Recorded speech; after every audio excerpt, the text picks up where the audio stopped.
Saving money as a student can be challenging, but with a few smart strategies, it's definitely achievable.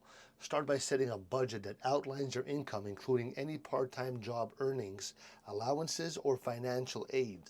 You're going to track your expenses to help you understand where your money's going, allowing you to identify areas where you can cut back. Focus on essentials like rent, food, and transportation while being mindful of discretionary spending, such as entertainment or shopping. All right? So, to save more, consider reducing your living costs. For instance, you could look for shared accommodation or cheaper housing options.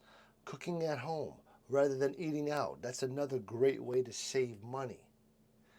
Meal prepping can also help to avoid costs on takeout and snacks between classes. All right. Additionally, explore student discounts. Many stores, transportation services, and even entertainment venues offer student deals, which can add up over time. So consider using public transportation or biking instead of owning a car to save on gas, parking, and maintenance.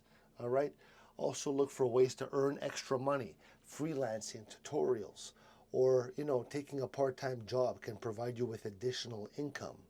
Finally, make sure to automate your savings, and even if it's a small amount, setting aside money consistently will help you build savings over time. All right? Let me know if this helped.